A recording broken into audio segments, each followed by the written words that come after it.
Bonjour, bienvenue du coup ce soir pour cette conférence Push Yourself. Donc du coup vous venez de voir le thriller des adhérents de Push Start. Donc pour l'année passée, vous avez pu voir pas mal de petits trucs que devez peut-être potentiellement connaître. Donc déjà je vais me présenter. Bonjour. Ça peut être pas mal pour commencer. Donc moi c'est Cédric Plutin, donc je suis le secrétaire de l'association Push Start, l'association des professionnels et futurs professionnels du jeu vidéo en Occitanie. Alors du coup, comme c'était un peu compliqué tout ça, j'ai pris des notes. Voilà, vous m'excuserez. Alors, qu'est-ce que je voulais dire? Donc du coup, PushStart, qu'est-ce qu'on est? Donc on est un cluster d'entreprises en Occitanie où on favorise en fait le contact entre tous les acteurs de la filière jeux vidéo dans la région et ce à travers plein d'actions différentes. Donc déjà pour commencer, des relais d'information. Peut-être que vous avez déjà vu des informations de notre part sur notre site, sur LinkedIn, sur Discord ou autre. Des offres partenaires, des tarifs préférentiels pour des différents événements comme la GDC, Addon, GameCamp, bientôt le GameCamp. La mise en avant de production locale, vous avez pu voir un petit exemple là, et le copilotage d'un incubateur de jeunes studios également, l'organisation d'événements tels que celui-ci sur des thématiques qui nous tiennent à cœur. Donc déjà, le sujet du jour, traitant de la transition écologique dans l'industrie du jeu vidéo. C'est du sérieux. Celui-ci fait actuellement office d'un projet, sachez-le, France 2030, qui est porté par l'association Game Only. Vous connaissez Game Only? Pas l'air convaincu. Hein. Game Only, c'est l'association régionale en Auvergne, Alpes-Côte d'Azur, non, je sais plus. Rhône-Alpes, Rhône-Alpes. Voilà, vous voyez, Lyon, tout ça, vous voyez, je suis pas très fort en région. Euh, en tout cas, c'est nos potes de Game Only, et dans lequel nous, PushStart, on est impliqué par notre présence en fait au comité de pilotage de cet événement-là. Alors en fait, c'est quoi? C'est un projet qui implique du coup déjà plusieurs studios à travers toute la France. Dont pas mal de studios de chez nous. Par exemple, The Game Bakers, vous avez pu voir Haven, Digitarts avec Ron 86, vous devez connaître, et la Splash Team avec Tinykin, le tout mignon là qu'on avait vu à un moment donné. Donc du coup, globalement, ça sert à quoi? C'est un programme pilote qui va servir à créer en fait un outil accompagné d'un prestataire qui est qualifié sur tout ce qui est transition écologique et sous la direction de Game Only. Donc c'est un outil qui permet de la construire en fait, enfin qui permet en fait aux studios de diagnostiquer finalement leur impact en termes de bilan carbone principalement, ça va être surtout le principal indicateur, et qui est également accompagné du CNC, donc le Centre national de cinéma et de l'image animée, pour ceux qui ne connaissent pas, qui intègre du coup le comité opérationnel. Alors tout ça, ça sert à quoi? Ça a deux intérêts. Déjà, ça va permettre de donner de la visibilité aux studios sur l'impact à l'aide de cet outil, qui on cherche à faire en sorte que ce soit le moins onéreux possible, mais également leur permettre de répondre à ce qu'on appelle l'éco-conditionnalité, vous avez vu comme c'est compliqué, pour l'attribution de fonds d'aide à la production. Ça vous parle? Voilà, les financements publics, tout ça, c'est quand même pratique. Et ainsi, on va dire un autre sujet pour lequel on est là ce soir, que nous affectionnons tout particulièrement, c'est tout ce qui concerne la formation et l'insertion professionnelle. Donc on a déjà porté un état des lieux dernièrement, je ne sais pas si vous avez entendu parler du diagnostic de filière, qui nous permet en fait de faire un état des lieux sur la formation, sur les besoins en compétences de nos studios nationaux et sur l'offre de formation qui est disponible en France. Merci Régie Lumière. Donc du coup, c'est au cadre d'un dispositif de France 2030 et on est accompagné par 8 associations sœurs en fait à travers toute la France et même l'outre-mer. Donc par ailleurs, il faut savoir que c'est un projet auquel Artefix a été grandement impliqué dans le comité technique. Vous voulez poser un petit peu sur Artefix? Donc, bonjour à tous, je suis Dominique Perronnet, je suis la directrice de l'école Artefix à Montpellier. Je suis ravie de vous accueillir tous ce soir pour cette conférence. On fait effectivement partie du projet France 2030 et sur un sujet sur la décarbonisation et tout ce qu'on peut mettre en œuvre au niveau de l'école aussi pour, comme les studios, avancer sur ce point. Et ce point précis fait partie du projet France 2030 pour lequel on a été sélectionné. Donc on y porte toute une attention, c'est pas simple, c'est des processus qui sont complexes à mettre en place, mais je suis ravie ce soir d'accueillir une conférence sur ce sujet. Petit point sur Artefix, on est une école qui formons à divers métiers, jeux vidéo bien évidemment, 3D, VFX, 2D. Et on est très attentif aussi, on travaille vraiment, on est des professionnels qui venons de l'industrie. Moi, je viens du jeu vidéo personnellement. Et on est très attentif à l'écosystème. Pour nous, on est une école ouverte sur l'extérieur. On aime travailler en collaboration avec les studios. On est en discussion permanente avec les studios et on est ravis de voir ce qui se passe sur Montpellier aujourd'hui dans le cadre aussi de France 2030, où il y a un vrai développement, il y a une vraie synergie, il y a une vraie connexion. Moi, j'ai l'habitude de dire on va tout péter dans les années qui viennent. Et je suis ravie d'être ici en ce moment pour participer à ça parce que c'est une vraie force. Moi, j'ai travaillé plus de 15 ans à Lyon dans le jeu vidéo. Je connais très bien l'écosystème lyonnais et la synergie qu'on a pu avoir a long time ago in a galaxy far far away, comme je dis, mais ça a permis de nous développer. On était à une époque plus importante que Paris, par exemple, en termes de développement de jeux vidéo. Et c'est très, très important dans notre industrie de s'épauler, de s'accompagner, de discuter et de créer un sens commun sur le développement, sur le partage. Il y a une intelligence de travail à avoir dans la collaboration et je défendrai ça toujours. Donc, je suis ravie ce soir de vous accueillir et j'espère que le thème de ce soir vous intéresse et que vous serez impliqués dans cette démarche parce que c'est important pour le futur.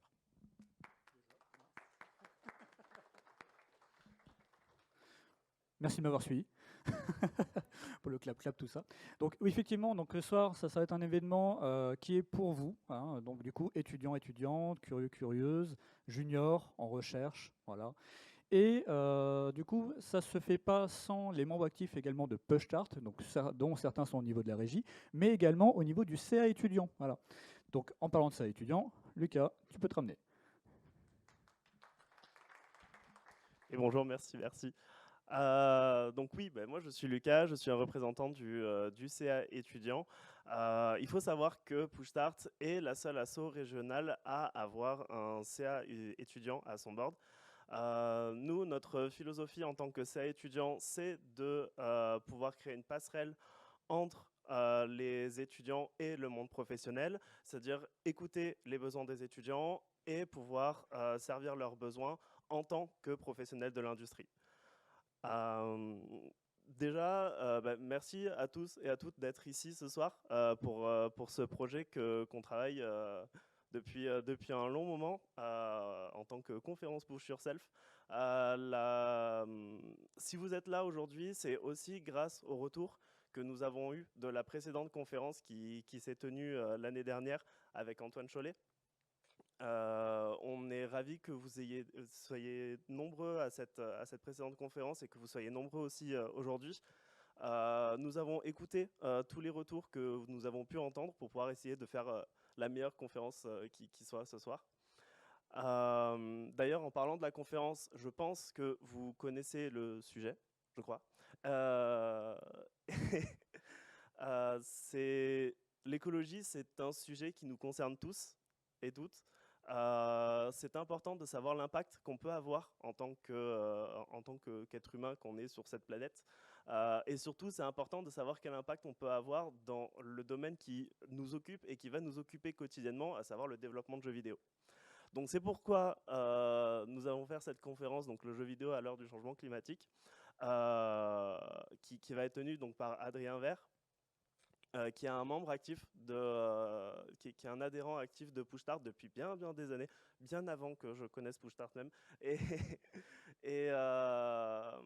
Et c'est quelque chose pour lequel nous sommes reconnaissants. Et si jamais vous souhaitez participer à Push-Start, faire partie des membres adhérents, d'être un membre actif, que vous avez des projets pour l'association, nous serons ravis d'être avec vous, que vous nous accompagniez dans l'aventure Push-Start. Donc voilà.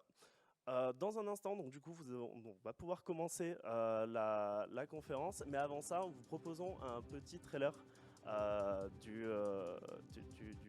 projet du jeu du studio d'Adrien. Pardon. du studio qu'Adrien a co-créé. Et donc voilà, je vous laisse avec ce trailer.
Du coup, moi, c'est Adrien Vert. Je suis co-créateur de Gearprod, un studio qu'on a monté il y a 5 ans à peu près. À la base, je suis game designer et au fil des années, on va dire, avec, avec la production de Gearprod, je me suis aussi orienté sur ce métier de producteur. Donc voilà. Avant ça, j'ai travaillé un petit peu à Ubisoft, j'ai travaillé dans l'indépendant, j'ai fait divers jeux indés, diverses productions, un petit peu dans tous les sens. Et le jeu vidéo, ça m'accompagne depuis que je suis tout petit. Je fais du jeu de rôle grandeur nature, je fais plein d'autres trucs comme ça. Mais c'est pas le sujet de ce soir. Ce soir, on va parler d'un truc un peu anxiogène, on va pas se le cacher. C'est une conférence sur le changement climatique. C'est un sujet qui est de plus en plus présent et qui est de plus en plus présent, qu'on le veuille ou non, en fait, tout simplement dans les productions.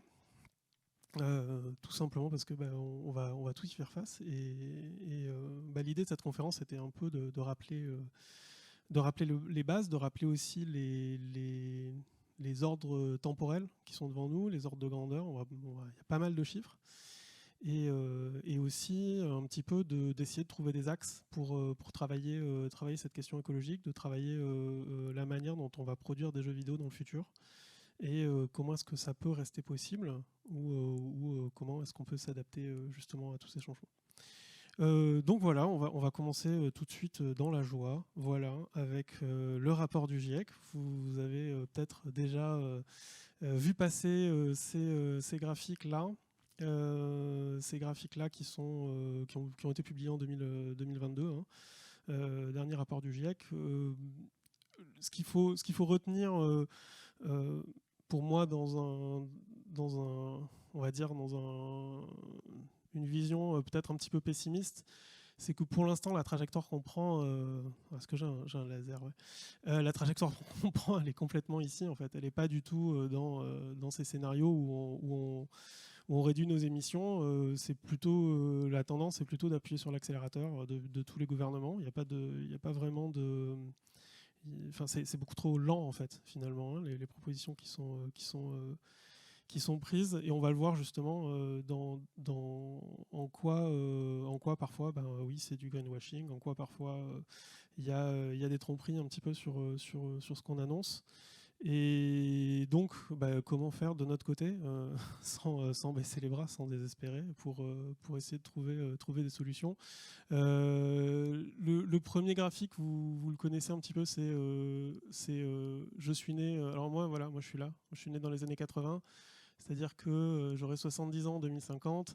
On sera à +2, +3 degrés. Vous êtes plutôt, on va dire, au milieu là. Vous êtes né dans les années 2000, on va dire. Donc vous serez bien dans les 4 degrés, on y est, voilà. Alors oui, je sais, c'est pas c'est pas très réjouissant, mais en même temps, encore une fois, je pense qu'il faut pas se faire un scénario apocalyptique à la Mad Max. C'est pas ce qu'on observe, en tout cas quand on regarde les crises qui frappent les humains. C'est plutôt des scénarios autour de communautés, autour d'entraide qui se dessinent. C'est juste comment est-ce qu'on va s'adapter à ce changement, en gros. Est-ce qu'on va se prendre des grosses vagues violentes dans la tête, ou au contraire, est-ce qu'on va essayer de s'adapter petit à petit à ces changements. Voilà. Ça fait une bonne introduction, hein. Ça met tout de suite le ton. Un petit rappel utile aussi. Alors ici, on est sur quelque chose qui, pareil, arrive sur l'horizon très rapide pour nous. C'est l'épuisement des ressources. Ce schéma ici, il montre, donc vous voyez, il y a un trait qui est gros et puis il y a un trait qui est un peu plus petit en dessous. Le trait qui est un petit peu plus petit en dessous, c'est si on continue à consommer au rythme auquel on consomme aujourd'hui. Et le gros trait, c'est si on continue vers une trajectoire où on consomme de plus en plus de ressources. Ce qui est souvent le cas, c'est-à-dire là on consomme de plus en plus de pétrole chaque année, malgré le fait qu'on ait de moins en moins de pétrole. Et donc ça nous donne une limite à partir de laquelle on ne sait pas, on n'a pas trouvé de nouvelles ressources et on n'a pas trouvé de quoi continuer. Alors c'est intéressant, vous voyez déjà le pétrole, dans le meilleur des cas on en a jusqu'en 2050, mais après on n'en a plus. Donc c'est bien de dire par exemple on arrête les voitures en 2035, enfin les voitures thermiques en 2035. Ouais, de toute façon en 2050 il n'y a plus de pétrole. Alors, on peut bien qu'on les arrête parce qu'on le veut ou qu'on les arrête parce qu'il n'y a plus de pétrole, de toute façon. Voilà. Le charbon c'est cool, le charbon il y en a plein. Là-dessus on est content. Ouais, il y a plein de charbon. Le gaz, pareil, on arrive à en avoir sur une longue période. Évidemment, quand il n'y a plus de pétrole, on va se rabattre sur le charbon et le gaz. Voilà, je ne fais pas le dessin. L'uranium, c'est pareil, l'uranium, on a quand même pas mal.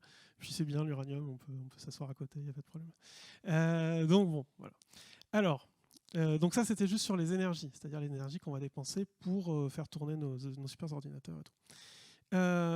Deuxième point, c'est les métaux. Alors les métaux, vous voyez, il y a trois métaux ici qui sont l'antimoine, le plomb et l'indium. Et ça c'est les terres rares. Les terres rares, il n'y a pas trop de problème dessus, c'est juste que c'est très polluant à extraire, mais bon, vu qu'on le fait en Chine, pas de problème. Donc ces trois métaux-là, ils sont assez précieux puisque le plomb, on s'en sert pour faire des batteries de voitures. L'indium, c'est pour les panneaux solaires. Vous voyez, genre, on va tout mettre des panneaux solaires partout jusqu'en 2030. Après, on peut plus. Il faut trouver autre chose. Voilà. Et puis là, vous avez le cuivre ici. Ouais, le cuivre, on se dit, ouais, on va mettre des éoliennes. Ouais, mais une éolienne, il faut des tonnes de cuivre parce qu'il faut du câble pour faire tourner notre éolienne et pour la relier au réseau électrique. Donc voilà, on n'est pas dans un scénario très très cool. Mais bon, on va essayer de voir ce qu'on va en faire. Juste une petite parenthèse ici, l'argent, l'or, le zinc, tout ça, c'est utilisé dans beaucoup d'alliages, notamment les contacteurs de téléphone, tous les contacts électroniques. Ça se fait avec de l'argent. De l'argent, on en a encore un petit peu. Voilà, encore une bonne dizaine d'années devant nous. On est bien.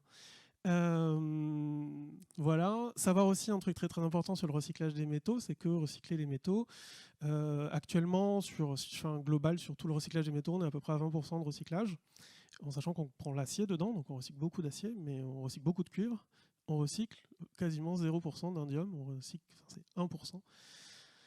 Et en plus, dès qu'on va faire des alliages, donc on mélange plusieurs métaux ensemble, on ne peut plus les recycler. Parce qu'on ne peut plus séparer les molécules les unes des autres, ou alors avec des processus très très très coûteux, et qui nous empêchent quelque part de recycler ces métaux. Donc là aussi, on est dans un scénario un petit peu compliqué. Voilà, donc comme toujours, on va vous dire, il va y avoir des nouvelles manières de faire, des nouvelles innovations, etc., etc.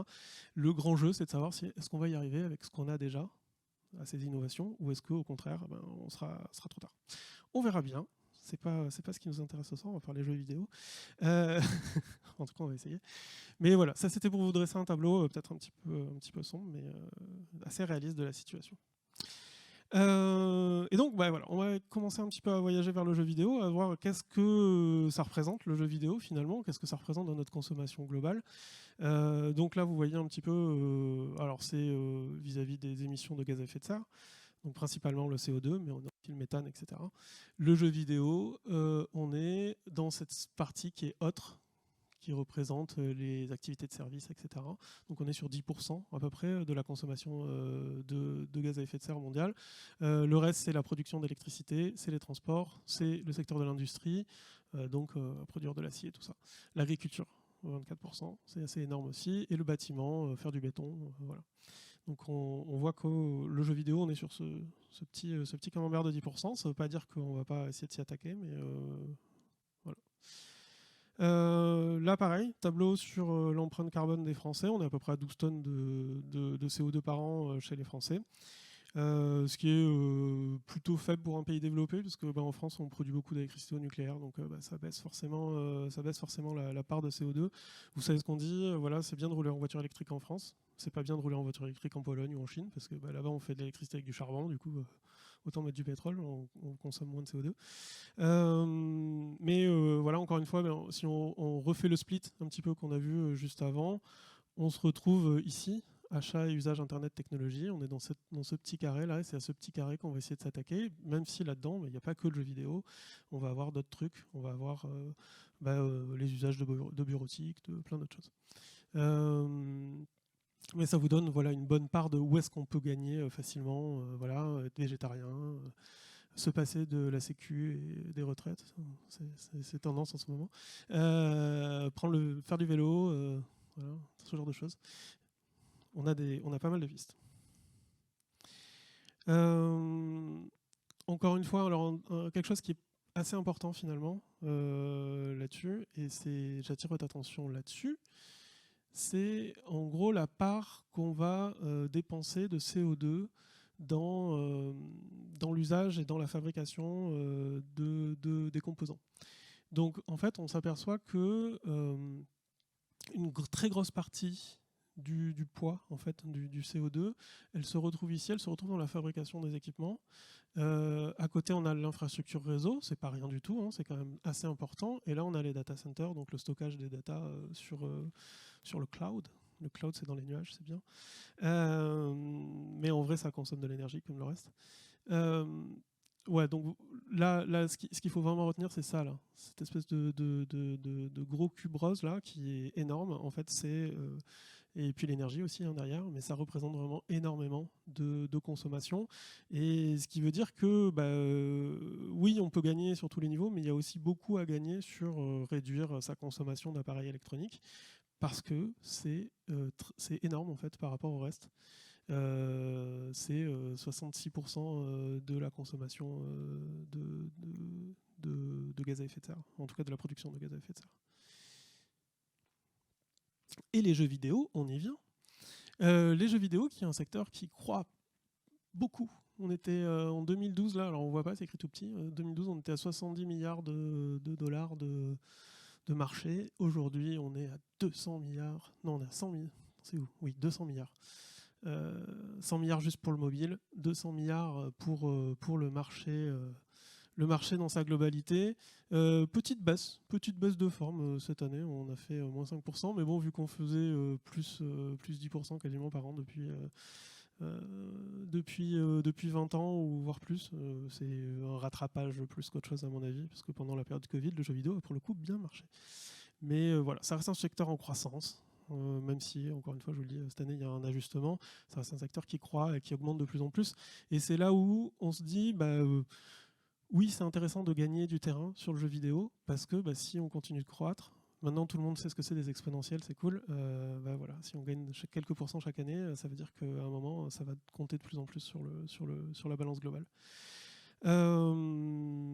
Donc voilà, au global, pareil, je suis allé chercher ce chiffre de 37 millions de tonnes équivalent CO2, qui est le total d'émissions de gaz à effet de serre du jeu vidéo, comparé par exemple aux 600 millions de l'aviation, mais c'est un combat qu'on mène sur tous les fronts, donc il faut aussi faire attention. Voilà, donc ça c'était les points de rappel, on va dire. Ça prend un peu de temps, mais c'est nécessaire. Et on va pouvoir s'attaquer un petit peu au cœur du sujet. Le cœur du sujet, ça commence par ces chiffres-là. Alors ces chiffres, ils sont issus d'un bouquin qui s'appelle Jeux vidéo et changement climatique. C'est un bouquin en anglais. Je l'ai mis en ressources à la fin. Vous pourrez aller le consulter. Il existe en e-book, il existe en papier. Et ce bouquin s'est intéressé vraiment et rentré un petit peu dans le détail de comment consomment les studios, qu'est-ce qu'ils émettent comme gaz à effet de serre, d'où provient leur énergie, etc. etc. Et la chose assez intéressante ici, c'est qu'on voit, typiquement, ils ont pris un panel de studios qui sont très très différents, avec un nombre d'employés pareil qui sont très différents, des studios avec un employé, des studios, si on prend Microsoft Global par exemple, 163 000 personnes, Voilà, on voit notamment les consommations annuelles en... J'ai perdu mon laser. Consommation annuelle en kilowattheure, les émissions associées de CO2, les ressources de CO2, c'est-à-dire les ressources d'énergie, c'est-à-dire où est-ce qu'ils vont chercher l'énergie? Est-ce qu'ils vont chercher de l'énergie sur la grille du réseau classique, ou est-ce qu'ils vont chercher de l'énergie renouvelable? Est-ce qu'ils produisent leur énergie, des fois, par exemple? Dans la Silicon Valley, ça se fait beaucoup. Un rapport nombre de kilowattheures par employé, un rapport nombre de CO2, enfin tonnes de CO2 émises par employé, et enfin ça, je sais pas ce que c'est. Bon. Je pense que c'est l'équivalent CO2 si on enlève l'offset, un truc comme ça. Bref. Ce qu'on retient, enfin vraiment ce qui est important de retenir, c'est qu'il y a deux choses. Premièrement, c'est que le nombre d'employés n'influe pas forcément sur le CO2 émis par une entreprise. C'est-à-dire que on voit qu'on a des très bons scores du côté de tac, on va prendre un gros studio type Nintendo, voilà, on est à 1 tonne 60 par employé, versus Marban X, tout seul à Brisbane, qui consomme 4 tonnes 8 par employé. Ça, c'est quelque chose qui va s'additionner aux tonnes de CO2 qu'on émet, qu'on a vu tout à l'heure sur le français moyen, là, aux 12 tonnes. Ça va s'additionner en plus. C'est du CO2 qu'on va mettre encore en plus dans l'atmosphère. Parce qu'on bosse, voilà, je travaille chez Ubisoft, ça veut dire que je mets une demi-tonne de CO2 en plus dans l'atmosphère. Alors je dis, il y a deux trucs importants sur ce tableau. La première, c'était ça. La deuxième, c'est ça, là, offset. Offset, ça veut dire qu'ils émettent 1 tonne et puis ils vont planter un arbre à côté. Ils disent, bon, voilà, c'est bon, on est bien. Ce qu'il faut savoir un petit peu, par exemple, voilà, vous avez l'exemple de Microsoft, il est très très parlant. Microsoft fonctionne 100% renouvelable et fait un offset de la quantité d'énergie de CO2 qu'ils émettent dans l'atmosphère. Du coup, ils arrivent à ce faible chiffre de 0. Le greenwashing, puisqu'on en parle, c'est quelque chose d'assez répandu, surtout sur des gros studios comme ça. La réalité de l'offset, c'est que la plupart du temps, en fait, on va planter des forêts et puis on dit ok, on a planté la forêt, on est perché. La réalité, c'est que dans un écosystème et d'une planète à plus 4 degrés, planter une forêt, ça fait rien en fait. C'est-à-dire que la forêt, elle va crever et puis l'offset, ça prend pas. Donc attention à ça, juste voilà, sur ce tableau, attention, l'offset, c'est souvent, ça fait joli. La réalité, c'est que Microsoft, ils émettent du carbone, hein, ils sont pas à 0, ils sont pas en train de capter exactement 20. Ou alors, ça fait bien dans les chiffres, mais la réalité du terrain est un petit peu différente.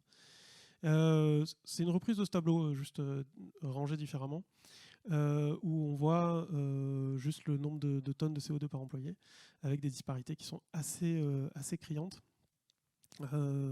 Voilà. Alors, c'est pointé dans le bouquin hein, que Microsoft, bravo, vous êtes les champions du monde, vous êtes à 0, mais en vrai, si on commence à creuser les chiffres et qu'on regarde un petit peu le détail, c'est discutable. C'est discutable ce 0 tonnes. Quasiment toutes les grosses entreprises vont vous dire on fait une compensation carbone, etc. On se donne une bonne image. Je ne suis pas sûr que ce soit la piste la plus intéressante. Et on a des champions aussi chez Sony qui doublent quasiment la consommation. Par exemple, si vous êtes français et que vous travaillez pour Sony, c'est comme si vous faisiez 2 fois plus de carbone dans l'atmosphère. Donc voilà, ça c'était pour vous donner vraiment un petit aperçu, une petite photographie en fait de comment ça se passe dans les studios, qu'est-ce qu'on va émettre dans l'atmosphère en termes de carbone. Et après vous allez me poser la question, oui mais c'est quoi exactement ce carbone, comment est-ce qu'on l'émet, etc. C'est le sujet qu'on va aborder un petit peu plus tard. On se repenche un petit peu sur la France, on en a parlé tout à l'heure, Lucas l'a évoqué.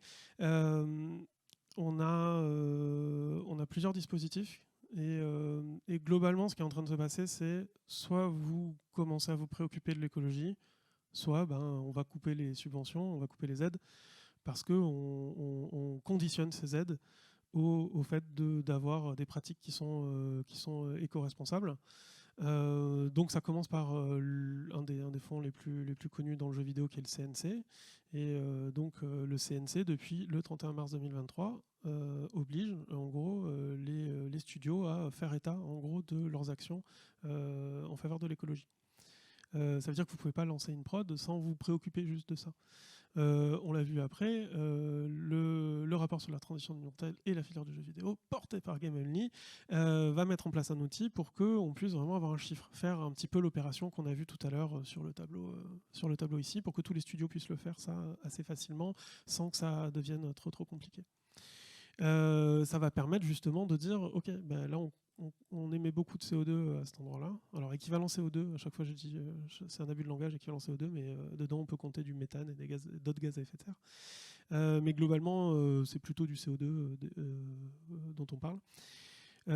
L'idée c'est de dire, à partir de maintenant, si vous voulez toucher des subventions publiques, il va falloir faire ce diagnostic, il va falloir intégrer ces choses-là dans vos productions, parce qu'on ne vous donnera plus de sous, on ne vous financera plus si vous n'avez pas un minimum de politique écologique.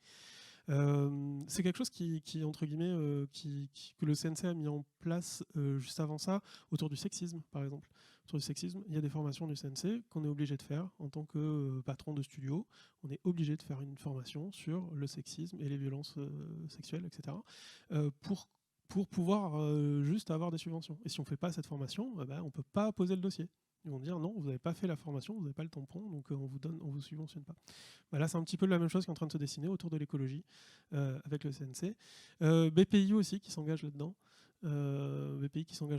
Et notamment avec les programmes PIA, donc Programme Innovation à venir ou Plan d'Innovation à venir, je sais plus, c'est un acronyme, ils adorent les acronymes.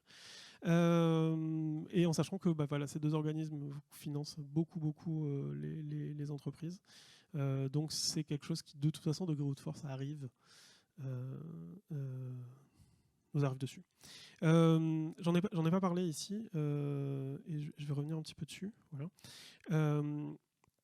Il y a quelque chose ici qui est aussi un petit peu frappant entre guillemets, c'est que beaucoup de ce que vous allez lire et de ce que vous allez trouver sur l'écologie, beaucoup de ce que vous allez trouver autour de ces questions-là, on va se concentrer sur le CO2, sur l'équivalent CO2. Donc pareil, sur ces gaz à effet de serre, sur cette question du réchauffement climatique. La réalité, elle est un petit peu différente parce que, oui, certes, le réchauffement climatique, c'est un sujet, c'est une chose, mais ça n'est qu'un des aspects qui nous concernent en termes écologiques. C'est-à-dire qu'on a d'autres aspects, la disparition du vivant, le fait qu'on n'ait plus d'eau potable, etc., etc. Toutes ces choses-là, en fait, ça impacte la suite. C'est lié au réchauffement, en plus, tout est intriqué. Et on ne peut pas juste regarder en fait, l'écologie sous le prisme du CO2, parce que oui, c'est un des aspects majeurs, mais ce n'est pas le seul aspect majeur. Et donc, si on veut agir, il va falloir justement multiplier les axes sur lesquels on travaille et sur lesquels il faut réfléchir. Bon, j'en suis la conf, ok. Donc, comment agir ? C'est là où on se retrousse un petit peu les manches et on essaie de commencer à réfléchir. Il y a plusieurs pistes, il y a plusieurs axes, et il y a plusieurs manières de voir les choses. Le premier, les premières choses auxquelles on pense, c'est un petit peu ce que je fais là ce soir. Voilà. C'est les choses intuitives, c'est on va essayer d'amener ces sujets-là, en parler, commencer à un petit peu crever l'abcès, le truc de attention, dans 30 ans, la planète... les chaussures vont fondre quand on marche sur le goudron. Voilà. Donc, c'est un peu le premier truc, il faut prendre conscience, il faut arrêter de se voiler la face. Donc, ça veut dire que quand on est dans un studio, on va amener le sujet sur la table. On va dire, ok, et qu'est-ce qu'on fait autour de l'écologie ? Qu'est-ce qu'on a prévu ? Qu'est-ce qui est prévu ? Qu'est-ce qu'on va faire ? Donc ça, c'est pour ça aussi que cette conf, je la fais pour vous, pour les étudiantes, pour les étudiants, parce que c'est vous les prochains qui êtes dans les studios, c'est vous les prochains qui allez rentrer dans les studios. Donc c'est aussi votre job d'aller voir les boomers et les gens comme moi pour leur dire en termes d'écologie, on en est où, qu'est-ce qu'on fait, voilà. Donc premier point, c'est ça, c'est juste amener le sujet et commencer à en parler et commencer à faire bouger les gens sur ces sujets-là. Deuxième chose, c'est amener le sujet sur le terrain politique. Alors ça peut prendre plein de formes. Hein. Voilà, on fait des manifs, on interpelle, on envoie des lettres à nos députés, etc., etc. Il y aura toujours plus important pour eux. Il y aura toujours un truc plus urgent, un truc plus grave, un machin qu'ils vont ramener. Mais on voit déjà, enfin moi en tout cas je le vois depuis 20 ans, ces sujets-là, ils commencent de plus en plus à faire la une des médias. On parle plus sur la météo de « Ah, c'est chouette, il fait chaud cet été, les gens sont sur les plages au mois d'avril ». On commence un petit peu à s'inquiéter, voilà. Donc petit à petit, c'est quelque chose qui change, mais oui, il faut amener ce sujet. Et ça veut dire aussi, alors le jeu vidéo, c'est un objet particulier, c'est un objet culturel, c'est un objet qui est en contact avec les médias très très souvent. Parce que on va faire la promo de nos jeux, on va parler dans des salons, on va être au contact de toutes les joueuses, voilà. Ok, c'est cool, mais ça veut dire qu'on a un contact privilégié avec les médias en fait. Donc il faut s'en servir. Il faut s'en servir et pareil, si on a l'occasion, amener le sujet, en parler, etc., etc. Il n'y a que comme ça en fait que ça va finir par rentrer dans la tête des gens, qu'il faut réagir rapidement. Il faut réagir il y a 10 ans, hein, donc, ou il y a 20 ans. Donc voilà, c'est déjà trop tard, mais il faut continuer à agir. Et comment est-ce qu'on fait en gros? Qu'est-ce qu'on va voir? Parce que c'est vous avec votre petite pancarte dans la rue, c'est peut-être pas très efficace. Donc on se rassemble en collectif. On va dans des associations qui prennent le sujet en main. On donne à des ONG, voilà, vous avez des trucs, vous avez le Z-Event qui a donné il n'y a pas très longtemps, des associations écolo. Et puis dernièrement, on va voir les individus, en fait, on en parle dans sa famille, on en parle à ses amis, etc., etc. Et voilà, il faut que ça devienne un sujet majeur finalement. On reste sur ces pistes d'action. Les choses que j'ai observées un petit peu et puis qui sont rapportées sur beaucoup de ces politiques autour de comment est-ce qu'on fait, c'est il faut agir au quotidien. C'est super, c'est très pratique parce que on se décharge de la responsabilité collective sur l'individu. Et donc, dans votre studio de jeux vidéo, on va dire, c'est un petit peu à vous de vous en occuper là, l'écologie. Voilà. Donc, on va vous dire, il faut recycler, c'est bien. Il faut venir au travail en vélo, ok, ou faire du télétravail. On prend moins la voiture, c'est cool. On va devenir végétarien, on va moins manger de viande au bureau. On va isoler notre bureau, on va mettre du double vitrage, voilà. Et puis on va s'abonner à Enercoop ou ce genre de fournisseurs d'électricité. On va mettre des panneaux solaires sur le toit, on va faire plein de trucs comme ça. Et puis là, on a l'impression qu'on est perché, on a fait le taf. En termes de jeux vidéo, on a fait tout ce qu'on pouvait. Voilà, on trie nos déchets, on fait des buffets VG à midi. Tout le monde vient en vélo. On n'est plus qu'à 2 jours de présentiel par semaine. Qu'est-ce qu'on peut faire de plus? Ça, c'est une fausse idée en fait. C'est une fausse idée. Ça ne veut pas dire qu'il ne faut pas le faire. Il faut le faire. Faites-le. C'est bien. Mais par rapport à ce qu'on peut gagner dans le jeu vidéo notamment, c'est l'épaisseur du trait sur le schéma, sur le graphique. Parce qu'en fait, c'est un peu le cœur de cette conférence, en fait, c'est ça. C'est là où est-ce qu'on peut vraiment faire la différence. Et où est-ce qu'on peut vraiment faire la différence? C'est sur les produits qu'on fait. Et les produits qu'on fait, alors c'est bien de les faire en allant en vélo, mais c'est vachement mieux si par exemple le produit il peut tourner sur des vieilles machines. On l'a vu tout à l'heure, c'est la production d'un nouvel ordinateur, c'est la production d'un téléphone, c'est la production d'une console de jeu qui représente le maximum presque du carbone qu'on va mettre dans l'atmosphère et de la pollution qu'on va générer parce qu'on utilise des terres rares, etc., etc. Donc là où on va vraiment gagner, en fait, c'est si on ne construit pas cet ordinateur. si on ne va pas sur la course à je remplace mon équipement.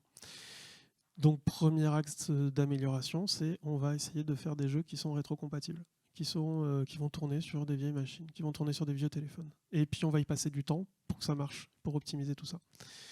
Vraiment, l'idée c'est ça, c'est de prolonger la durée du hardware, c'est-à-dire que je vais essayer de garder mon électronique le plus longtemps possible. Surtout que je ne peux pas la recycler. J'ai vu qu'il y a des alliages dedans, je ne peux pas les recycler, et il y a des métaux rares dedans, il y a des métaux précieux, il y a de l'argent, tout ça, et je ne peux pas les récupérer. On récupère un peu l'or des fois. Genre voilà, ça doit être genre 4% des circuits électroniques que vous voyez jetés dans les décharges. C'est très très très faible. Hein. C'est très faible. Et ça coûte beaucoup d'énergie aussi d'aller récupérer ces petits bouts d'or qui sont sur les contacteurs de vos cartes électroniques. Parce qu'il faut mettre de l'acide dessus. Voilà, l'acide, après, qu'est-ce qu'on en fait? Donc tous les devices qui ne sont pas fabriqués, c'est des devices en fait qui ne polluent pas et qui ne mettent pas du carbone dans l'atmosphère. Donc un des premiers axes, c'est ça, on va essayer de faire fonctionner des devices plus longtemps. On va essayer de ne pas aller vers des devices qui sont trop gourmands. Ça tombe bien, souvent les vieux dispositifs électroniques consomment moins d'énergie. Alors, c'est pas vrai tout le temps. Typiquement, PS4, PS5, la PS5 consomme moins d'énergie que la PS4. Bon, je ne me demandais pas pourquoi. J'étais pas dans l'équipe de conception. Mais la PS3 consomme moins que la PS5 et la PS4. Donc ouais, l'idée c'est ça. On va essayer de moins solliciter le hardware. Moins solliciter le hardware, ça veut aussi dire on va conserver notre hardware plus longtemps. Est-ce que on peut mettre dans nos jeux, par exemple, une option de jouer en performance dégradée ? Au lieu de jouer avec toutes les résolutions, toutes les machins, toutes les accélérations graphiques, peut-être que j'ai une option qui dit Calmos. Calmos, voilà. Et de l'autre côté aussi, côté software, ça veut dire est-ce qu'on peut essayer de faire vivre nos jeux plus longtemps ? Vivre nos jeux plus longtemps, pareil, encore une fois, on consomme moins parce qu'on va consommer moins à le produire. On va pouvoir l'utiliser plus longtemps sur des devices qui sont plus vieux. Donc ça, c'est un vrai très gros axe pour gagner sur justement cette partie émission de carbone. Troisième axe finalement, parce que le premier c'était aller au boulot en vélo ou en trottinette. Notre troisième axe, c'est baisser le nombre de features. Baisser le nombre de features, ça veut dire travailler peut-être plus le gameplay, travailler peut-être moins le côté photoréaliste, temps réel, 8K de nos jeux, parce que ça coûte très très cher aussi. Ça coûte très très cher. Là, vous avez un exemple, vous avez une super carte graphique RTX 3090 Ti. C'est la carte graphique qui consomme le plus sur le marché actuellement. Elle consomme 463 watts en pleine charge. Pour un ordre d'idée, ça c'est un radiateur électrique. Ça fait à peu près la même puissance qu'un grille-pain, pareil, ou un four si vous le mettez sur thermostat 6. Donc vous lancez votre Call of Duty avec toutes les options, là. Vous mettez votre super carte graphique 3090 Ti, et c'est parti, c'est comme si vous aviez allumé le four. Et puis bon, on attend. Parce que là, il n'y a que la carte graphique, mais à côté, vous ajoutez l'écran, vous ajoutez la carte mère, vous ajoutez tous les trucs qui sont branchés les uns avec les autres, et on atteint facilement 600 watts, 800 watts, 900 watts de puissance sur des gros PC gamers. Ça devient délirant en fait. C'est-à-dire que 900 watts de puissance, c'est un four à pleine puissance qui est lancé chez vous. Voilà, pour faire tourner vos jeux. On peut en faire des choses avec 900 watts de puissance. Donc attention en fait, attention parce que là c'est énorme. Et hier là, c'est Apple qui lance son casque à 3500 balles. Alors c'est un PC, hein, c'est un PC qu'on met sur la tête, mais on est dans le même délire en fait. On est dans le même délire de voilà, ils ont fait l'écran avec la définition de pixels la plus petite qu'on ait jamais vue, etc. Donc on ne s'arrête pas, on ne s'arrête jamais là-dessus. Pourquoi voilà, c'est la course à l'armement permanente. Et donc il faut essayer de diminuer ces trucs-là parce que là-dessus, encore une fois, c'est pareil, on va gagner beaucoup de ressources à ne pas faire ça, ne pas utiliser du streaming dans les jeux, ne pas utiliser, voilà, le cloud gaming, c'est la même chose. Si je suis en train de streamer un jeu qui tourne sur un PC quelque part, j'utilise la bande passante, j'utilise le réseau. Diminuer pareil les fonctionnalités réseau. parce que les fonctionnalités réseau, c'est très très gourmand, encore une fois, en énergie. Je vais limiter les AI qui tournent sur mon ordinateur et ces modèles d'AI qui sont pareil, un gouffre à énergie à entraîner. Alors on vous dit c'est fait en Californie, c'est fait avec de l'énergie renouvelable, etc. Mais bon, l'énergie, si elle est utilisée à ce moment-là pour faire de l'IA, elle n'est pas utilisée ailleurs pour faire d'autres choses, hein. C'est toujours la même chose. Le framerate, pareil, à un moment, vos yeux, si vous êtes à 150 fps, ils ne vont pas voir la différence, donc peut-être 60, c'est bien, on est OK avec 60. Et la résolution, voilà, on a maintenant commencé à pousser le 8K. Voilà. C'est peut-être un peu trop, et en tout cas, c'est pas quelque chose qu'on pourra faire toute notre vie. Donc, il faut réfléchir. Là, je vous ai mis une super image, c'est de la mousse. Pourquoi la mousse? Parce que la mousse, elle s'adapte et elle résiste. La mousse, ils ont retrouvé des bouts de mousse qui ont 1500 ans, ils ont remis un peu d'eau dessus, et la mousse, elle a fait « Ok, c'est reparti ». Donc c'est cool la mousse. Et puis ça pousse partout, ça s'adapte et c'est résilient. Et c'est un petit peu la conclusion de tout ça, c'est il va falloir s'adapter et être résilient. Il va falloir se préparer aux catastrophes qui arrivent et il va falloir résister à tout ça. Donc s'adapter, qu'est-ce que ça veut dire? Ça veut dire faire des choix de design pour limiter cet impact écologique. Donc on en parlait tout à l'heure, voilà, essayer de diminuer le nombre de features, essayer de calmer un petit peu le jeu sur cette course à l'armement de textures photoréalistes en 8K à 360 degrés en temps réel en réseau sur le cloud. Peut-être revenir sur des jeux un petit peu plus orientés sur le gameplay et moins sur la claque graphique, quoi. Ça veut dire s'inspirer aussi, aller sortir un petit peu du modèle du jeu vidéo, parce que y a beaucoup de choses autour du board game par exemple qui sont faites. Le board game, oui, certes, il faut faire du carton, mais on consomme quand même un petit peu moins. Mais c'est aussi des manières de jouer. C'est une manière de jouer, c'est des manières intelligentes de jouer aussi. Voilà. Ça veut dire concevoir du hardware plus durable. Et ça aussi, c'est côté constructeur, mais ça veut dire qu'il faut qu'on construise du hardware qu'on peut réparer. Du hardware qui va durer plus longtemps, qui est fait avec des composants plus solides, parce que si ça dure plus longtemps, on n'a pas à refabriquer l'ordinateur, le téléphone, ce que vous voulez. Donc tout ça, voilà. Et puis dernier point, c'était utiliser aussi du code qui est sobre, parce que vous connaissez le code, il y a plusieurs échelles dans le code. On a du code qui est très proche du langage machine, comme le C, le C++. C'est du code qui va s'exécuter avec moins d'énergie.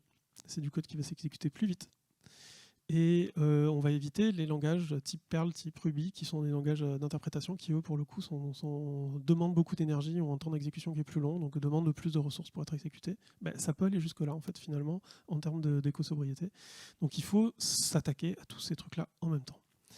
Deuxième truc, c'est la catastrophe. En gros, c'est toujours pareil. Hein, est-ce qu'on s'adapte et le truc est un petit peu plus doux, ou est-ce qu'on se renforce pour attendre les baffes dans la gueule? Donc, d'autres solutions. En fait, c'est est-ce qu'on s'adapte ou est-ce qu'on est contraint finalement? Et parce que la contrainte, elle va arriver. Il y a déjà des pays qui sont contraintes. Au Liban, ils n'ont pas l'électricité toute la journée. Il y a d'autres pays comme ça. Et ça arrive vers nous aussi, hein, on l'a vu, tout va être de plus en plus limité. Et moi, je peux vous dire que typiquement, si je dois faire le choix entre le scanner de l'hôpital et la PS5, je vais garder le scanner, quoi.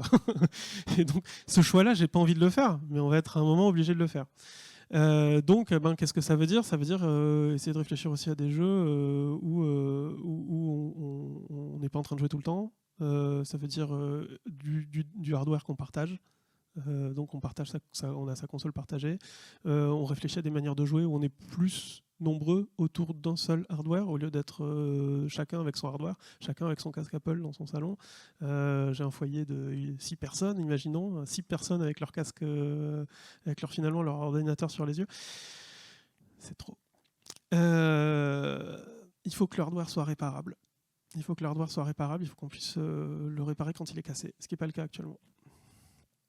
Et puis, il faut se calmer sur les features qui utilisent le réseau. Donc, on peut continuer à jouer en réseau, mais peut-être on va jouer en réseau en local, en imaginant d'autres choses. Donc voilà, ça c'est les axes, on va dire, sur lesquels il faut réfléchir. Et puis, c'est entre vos mains, c'est entre les mains d'un petit peu tous les gens qui sont dans l'industrie du jeu vidéo, mais c'est beaucoup entre vos mains parce que c'est vous qui arrivez sur ce marché.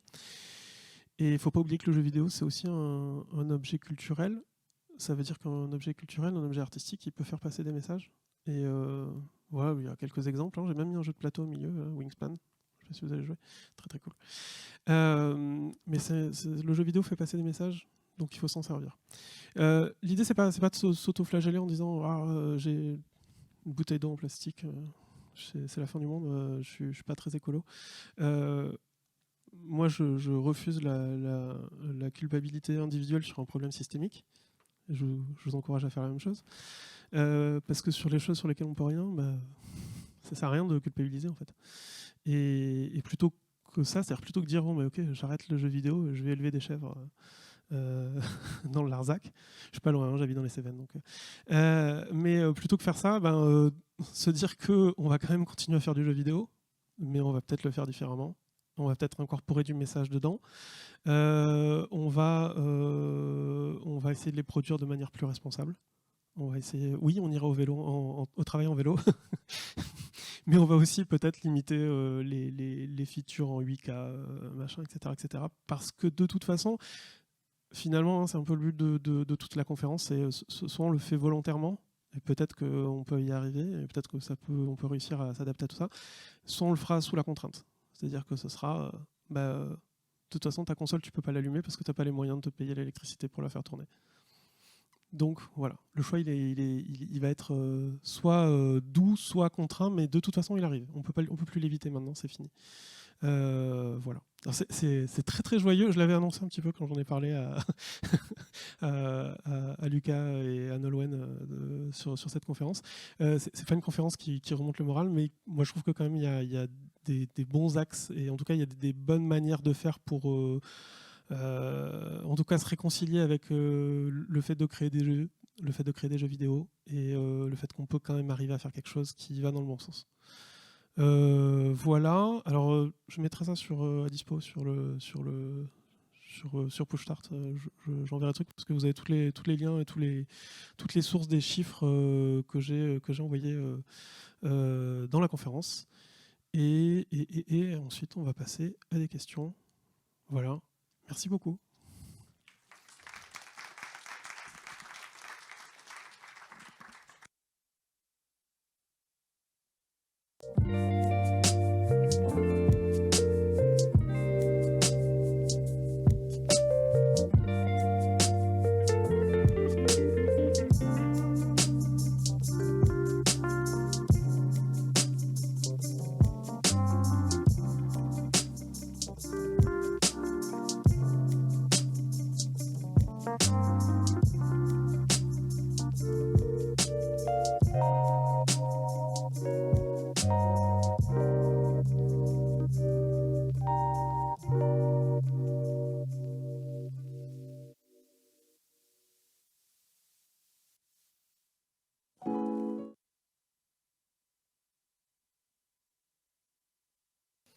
Et on est de retour pour les questions.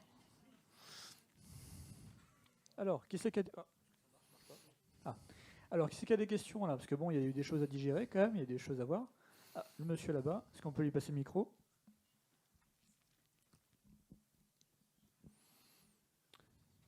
Déjà, bonjour. Bonjour. Et j'ai trouvé que c'était une conférence assez intéressante sur la profondeur que vous donnez un peu à cette recherche de la solution, du moindre mal, on va dire. Je me pose une question, moi, parce que on a parlé de politique dans cette conférence, donc je vais en parler un petit peu. Je me demandais, comme vous l'avez dit, je prends l'exemple que vous avez donné il y a vraiment pas longtemps. Du coup, c'était hier que le casque Apple est sorti. Ouais.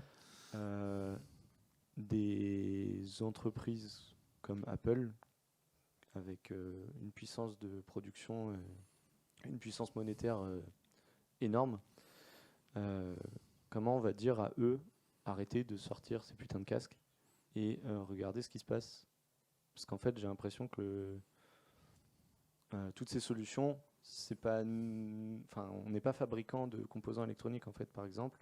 On n'est pas fabricant d'ordinateurs. Et à part dire aux entreprises qui fabriquent ces éléments-là, comment vous avez...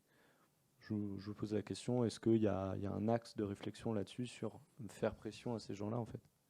Alors, il n'y a jamais un seul axe. Il y a toujours plein de choses à faire. Qu'est-ce qui est dans nos mains? C'est typiquement faire on en a parlé un petit peu, mais c'est faire des jeux qui n'ont pas besoin d'avoir cette débauche de technologie pour tourner. Ça, c'est un des premiers trucs. Parce que si j'ai pas besoin d'avoir le casque Apple pour faire tourner le truc que je veux faire tourner, je vais peut-être pas l'acheter, en fait. Donc ça, c'est un des premiers axes. C'est un petit peu entre nos mains. Deuxième truc, c'est, oui, comme tu dis, c'est la politique. C'est-à-dire que le capitalisme, il est génial. Il est pas gentil, il est pas méchant. En fait, il s'en fout. Il est amoral. Et c'est pas, il est immoral. Hein. C'est pas, il est pas méchant par nature. Il est juste amoral. Il en a rien à faire de tuer des bébés phoques. Si tuer des bébés phoques, ça rapporte des sous, on tue des bébés phoques, il n'y a pas de problème. Si sauver la planète, ça rapporte des sous, on sauve la planète, il n'y a pas de problème. Ça, c'est vraiment la nature du capitalisme. Ça lui donne une adaptabilité qui est phénoménale. Ça veut dire que on va toujours trouver la solution un petit peu assez efficace rapidement sur certains trucs. Et on l'a vu sur, par exemple, la conquête de l'Ouest, etc. Le capitalisme, il a accéléré ces trucs-là. Ok. Maintenant, ceci étant dit, comment est-ce que justement on lui dit calme-toi ou au contraire sauve la planète plutôt que tuer les bébés phoques? Tout simplement on le réglemente. On lui dit si ça là, tuer des bébés phoques, ça va te coûter très très cher. Ah, ça me coûte cher, je vais arrêter de le faire alors. Ok. Voilà, il n'y a pas 36 solutions en fait. C'est le capitalisme, il s'en fout. C'est pas en disant les entreprises, là, vous devriez faire un effort. Les entreprises, elles vont pas le faire. Elles s'en foutent. C'est pas leur but, c'est pas leur. Elles veulent juste faire du profit. Donc, si on veut avoir un poids sur Apple, il faut réglementer Apple en leur disant, je suis désolé là, votre casque, ça va être possible. Alors, ça n'arrivera pas avec le casque d'Apple, mais pardon. On n'a pas le pouvoir à titre d'individu. Mais encore une fois, c'est pas un truc qui va se régler à l'échelle individuelle. C'est un truc qui va se régler à l'échelle structurelle ou qui, de toute façon, va se régler par la contrainte. À savoir, t'as plus d'électricité pour faire tourner ton casque. Le casque qui coûte 4000 balles, les gens, ils galèrent pour faire leurs courses en ce moment. C'est une façon de régler le problème aussi. Hein. C'est pas la bonne façon pour moi, mais c'est une façon de régler le problème. Je peux juste rebondir sur ce que tu dis. Moi, je suis tout à fait d'accord avec toi sur la responsabilité politique, etc. La seule responsabilité individuelle qu'on a, c'est le capitalisme, il marche sur créer le besoin. Et si on va tout de suite dans le besoin d'utilisation de technologies, de cafetières, j'en sais rien, tout le monde a des cafetières à capsules. Moi, je sais que j'en ai pas personnellement et j'en aurai jamais. Il ne faut pas répondre à cette création de besoins systématiquement. Et je pense que la responsabilité individuelle qu'on peut avoir, c'est de se limiter à ce niveau-là.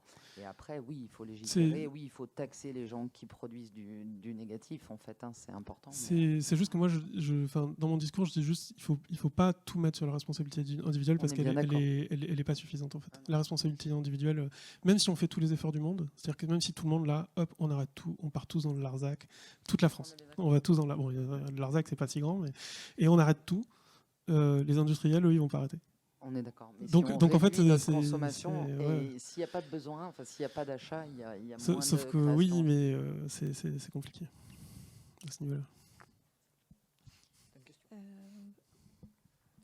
Du coup, quel est l'intérêt pour les entreprises de continuer à produire autant sans que ce soit du coup réutilisable, en sachant que dans pas si longtemps, il n'y en aura plus du tout et qu'ils ne pourront plus faire ça? Ah, mais les entreprises, elles ne voient pas plus loin que le bilan de l'année prochaine. Hein. Mais dans ouais, et encore une fois, hein, je te dis, c'est le principe, c'est amoral. C'est pas ils font pas le truc parce que c'est bien ou parce que c'est pas bien. Le but d'une entreprise, c'est de faire du profit. Oui, dans un monde capitaliste. Le capitalisme, il est amoral, mais les entreprises, elles-mêmes, elles sont amorales. Bah oui. Ah ouais.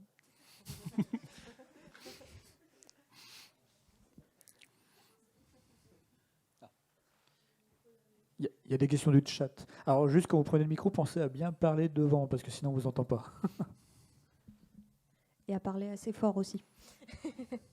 Alors du coup, j'ai une question dans le chat, c'est est-ce qu'il y a eu des discussions entre les constructeurs de composants et les développeurs de jeux, car j'ai l'impression que les cartes graphiques actuelles sont bien trop puissantes pour les jeux actuels. Même avec une carte de 5 ans, on arrive à faire tourner l'écrasante majorité de jeux du marché. Alors, ce serait intéressant de le découvrir. Moi, j'ai pas l'info là-dessus. Je sais pas s'ils se sont entendus. J'ai surtout l'impression depuis que je fais du développement de jeux vidéo qu'à chaque fois qu'il y a de la place, on la prend en fait. Et bon, ça, je jette la pierre aux développeurs, hein. Mais à chaque fois qu'il y a un peu de place voilà, on a des builds qui sont de plus en plus grosses. Je sais plus, la dernière fois j'ai regardé, je crois que c'était Assassin's Creed fait 80 gigas. Bon, voilà, faire un petit peu attention là-dessus. Donc, oui, là, on parlait des cartes graphiques, c'est un truc qui est assez violent en termes de consommation électrique. Mais finalement, mettre des textures en 4K dans vos jeux, ça va faire augmenter la taille du build du jeu. Et puis, un build qui fait 80 mégas, sur le réseau, pareil, ça consomme beaucoup d'énergie. Donc, alors, je ne sais pas s'il y a eu des discussions. Moi, je sais qu'en tout cas, en tant que studio de développement, on en parle entre nous de ces préoccupations écologiques. Cette conférence, à la base, elle vient... en tout cas, je me suis dit que ce serait cool de l'amener vers les étudiants, les étudiantes, parce qu'on a fait ce qu'on appelle un café carbone sur le Slack GameDevFR, qui est un Slack qui est partagé entre les indés du développement de jeux vidéo en France. Et on a quasiment fait un petit peu le plan de ce qu'on a vu là, différentes, mais c'est vrai que c'est des sujets dont on discute entre nous. Alors bon, on est des indépendants, on n'a pas la puissance de frappe d'un Ubisoft, etc. Mais c'est vrai que petit à petit, voilà, on commence à essayer de pointer, en tout cas là où on peut vraiment gagner des tonnes de CO2. Mais après, non, je n'ai pas d'infos sur le fait qu'ils aient ralenti la cadence. Et j'ai une deuxième question du chat. Attends une petite seconde. Hop là, il faut que j'augmente un peu le micro. Alors du coup, la deuxième question, c'est avec toutes ces solutions que tu proposes, on a l'impression que les progs sont les membres d'équipe qui ont la charge mentale la plus importante sur l'impact écologique du jeu et suivent un peu après les créatifs. Comment les autres catégories de métiers d'une équipe, notamment RH, Office Manager, Market Com, etc., peuvent les soutenir, notamment dans les PME/indé? Alors c'est une très bonne question. C'est vrai que les devs ont beaucoup de poids là-dessus, parce que c'est eux qui vont pouvoir justement faire le travail d'optimisation et rendre les builds un petit peu moins gourmandes, on va dire. Mais en vrai, moi je pointe aussi beaucoup le design, parce que c'est le design qui dit à un moment on joue à 100 joueurs contre 100 joueurs, etc. Les artistes aussi, quelque part, de dire non, là on va pas passer toutes les textures en 8K, on va rester sur un truc raisonnable. Donc finalement, il y a un petit peu tout le monde qui doit s'y mettre, et j'ai surtout l'impression, en vrai, que c'est une question de finance. C'est-à-dire que si on veut que nos jeux soient moins dangereux pour la planète, il faut prévoir le truc en avance, et il faut prévoir un budget aussi pour ça, parce que optimiser les builds, changer le design du jeu, etc., ça va coûter plus d'argent, et peut-être même que ça rapportera moins d'argent. Donc il faut avoir des reins un petit peu plus solides, ou en tout cas il faut prévoir les projets différemment. Donc là-dessus, tout le monde est impliqué finalement dans le studio, que ce soit du RH aux producteurs, en passant par la direction du studio, les créatifs, les artistes, les devs.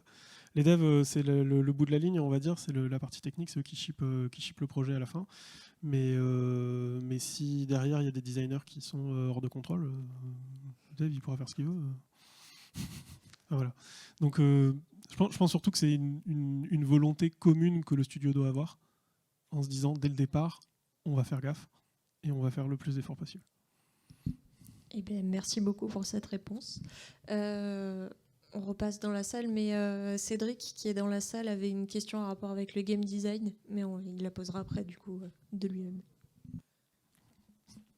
Bonjour. Bonjour. Moi, c'est une question un peu moins générale. C'est à propos de votre studio de Gerprod. Le projet que vous avez présenté, il est en lien avec tout ça? Est-ce que vous avez réussi à appliquer concrètement des trucs ou pas? Alors, on a essayé en partie. En vrai, l'idée, c'était à la base d'avoir un jeu qui qui soit une console partagée, hein, grosso modo. C'est-à-dire, on a une salle qui est un jeu qu'on joue en équipe, 5 ou 6 joueurs. Il y a un seul PC derrière. C'est un gros PC, mais c'est un seul PC. Et c'est une utilisation qui n'est pas permanente, puisque on joue la journée, voilà, le jeu est exploité, puis après le soir, on l'éteint. Voilà. Donc, c'est un petit aspect. Et après, sur le sujet du jeu, dans le jeu, c'est quasi pas en sous-texte, hein, mais en gros, la lutte qu'il y a dans le jeu, le conflit qu'il y a dans le jeu, c'est une grosse compagnie industrielle et des indépendants qui ont une solution beaucoup plus écologique, en harmonie avec la nature. Donc, bon, voilà. Puis, sur ces sujets, évidemment, encore une fois, hein, moi je dis, je suis pas là pour la pureté militante, je suis pas là pour le côté j'ai jamais bu un coca de ma vie, etc. Et quand on a commencé il y a plus de 5 ans, en fait la société existe depuis 5 ans, mais avant ça, c'est des questions qui étaient, moi je le dis sans souci, hein, c'est des questions qui étaient moins au cœur de mes préoccupations aujourd'hui. Donc voilà, mais après... bon, ça reste un sujet important et on essaie de faire des efforts. Voilà. Après, typiquement sur une autre prod sur laquelle je travaille, pour Darjeeling Productions à Paris, qui est notre studio sur lequel je fais de la presta, c'est un jeu qui est complètement dans ce thème. C'est-à-dire qu'on c'est pas encore annoncé et tout, donc je vais pas balancer plein de trucs, mais on joue un petit groupe de créatures qui vivent sur une planète après, sur un monde après qu'il y a eu justement une catastrophe écologique et qui essaie de reconstruire une société en se posant la question de est-ce qu'on repart sur les mêmes bases ou est-ce qu'on essaie de changer les choses. Voilà. Donc oui, ça arrive quand même, ça arrive. Alors, allô? Oui. Du coup, juste une question avant. Du coup, alors en tant qu'enseignant aussi, hein, de par ta qualité, est-ce que tu as aussi pu voir un petit peu dans le cadre des formations justement l'intégration de toutes ces notions d'éco-conception, que ce soit au niveau du game design, mais aussi au niveau de la programmation, par exemple, parce que bon, par exemple, en tant que dev, pour avoir fait de l'optimisation pour justement faire un effet dégradé sur un jeu. Il faut quand même une bonne connaissance déjà des outils, mais également une bonne connaissance du hardware, ce qui demande quand même un gros effort cognitif pour pouvoir lire les dizaines et voire même centaines de pages, ne serait-ce que pour un GPU. Donc est-ce que tu as pu voir un petit peu ça, ou est-ce que, c'est aussi une piste à explorer, je pense? Alors ma réponse va être très rapide, pas du tout. Non, j'ai pas du tout vu ça à l'école, j'ai pas du tout vu encore ces préoccupations à l'école. J'ai l'impression qu'à l'école, former les gens à fabriquer des jeux vidéo, qui reste quand même un truc très très compliqué à faire. C'est déjà un gros challenge, on va dire. Et donc ces sujets-là, on les amène à titre individuel, je veux dire. C'est-à-dire que moi, en tant que prof, quand je donne des cours, je saoule un peu mes élèves avec ce genre de questions. Moi aussi, mais au niveau des structures, au niveau des écoles, j'ai pas. Il y a peut-être des fois des workshops, des trucs comme ça. Il y a peut-être des petits événements, mais c'est vrai que c'est pas un truc qui est. Encore une fois, je pense que le focus, c'est déjà essayer de faire des jeux vidéo qui quand tu appuies sur build, ça fait pas brûler l'ordinateur, on est bien. Donc bon, voilà. Mais moi, je suis pour que ça soit amené plus directement. Hein. Moi, je rebondis là-dessus. Nous, on a essayé cette année, alors on l'a pas dans la pédagogie directement, c'est des choses auxquelles on réfléchit. On a essayé cette année de faire une Green Week. Je fais partie de la première et je le dis très fort, je n'ai pas eu le temps. Donc on se heurte à des problèmes comme ça. On s'est dit on clean un peu les datas sur le serveur, etc., qui n'a pas à voir avec la fabrication, mais qui a à voir avec une prise de conscience. On a eu quand même, je crois, 20% de gains d'espace, ce qui est déjà pas mal. Mais on n'y est pas tous arrivés. On n'y est pas tous arrivés faute de temps, voilà, on est concentré. Donc il y a une vraie, moi je pense, éducation aussi de comportement, de réguler son comportement au quotidien sur ses mails, sur archiver ses mails, sur tous ces principes-là qui font de l'économie quelque part aussi. C'est un peu, en fait, il y a une pression économique qui est tellement forte sur les studios, sur les personnes, que prendre le temps dans une prod de dire on passe 3 mois de plus pour optimiser la build, pour faire diminuer la taille de la build et la faire tourner sur des vieux devices, en fait la plupart des studios ils n'ont pas ce luxe. Et c'est un peu le même sujet sur l'adaptabilité de vos jeux aux aux personnes qui ont des handicaps, ça va être la même chose. C'est on aimerait le faire, on voudrait le faire, tout le monde veut le faire dans le studio, et puis en fait, on est à la fin du mois, on se pose la question si on ferme le studio, et donc les ressources supplémentaires qu'on va dépenser là-dedans, des fois c'est des ressources vitales pour le studio. Donc on se heurte vraiment à ce mur de la pression économique qui est très très très très forte. Donc bon, voilà, malheureusement. Merci pour ta réponse en tout cas. Du coup, prochaine question. Bonjour. Du coup, merci beaucoup. C'était vraiment c'était très bien comme conférence. Merci. C'était pour savoir, du coup, vous avez donné beaucoup d'informations. Du coup, j'imagine que c'est des informations qui vous travaillent depuis un moment. Et du coup, je voulais savoir, il y a plein de choses qui peuvent être mises en application juste après avoir vu cette conférence, et on va peut-être pouvoir faire des choses dans des projets.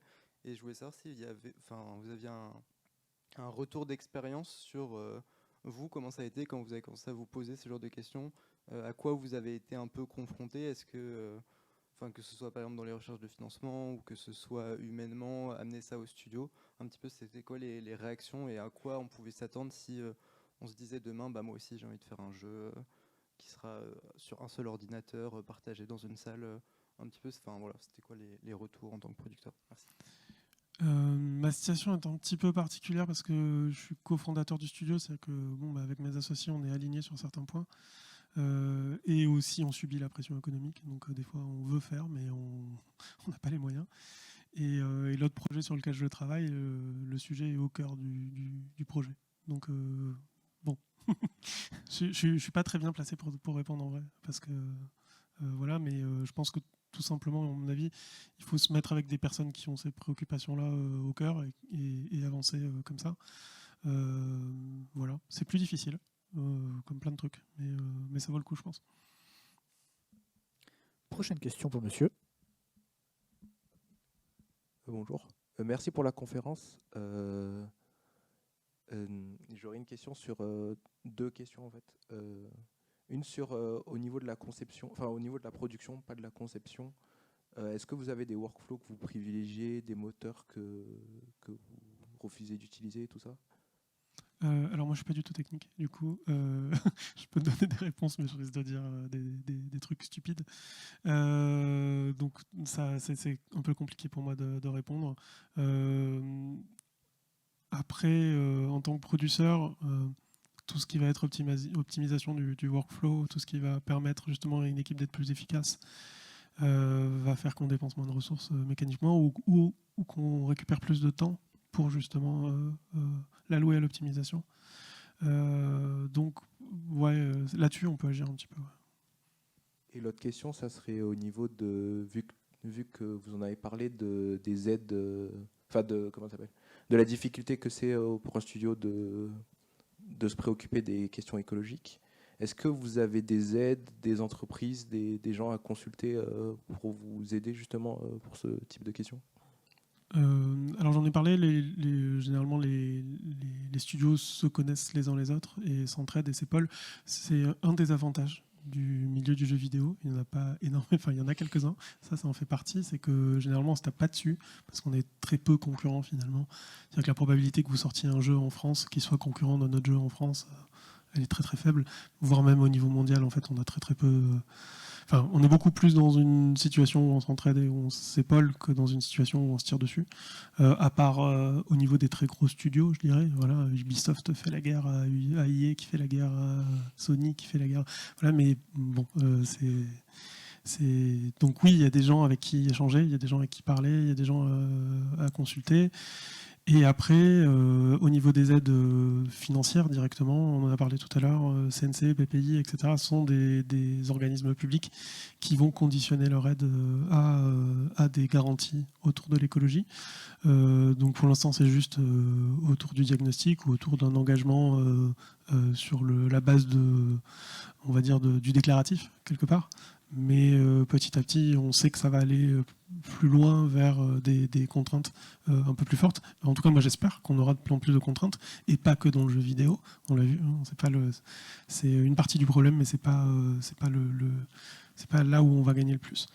Même si, encore une fois, il faut faire tous les efforts dans tous les sens. Merci.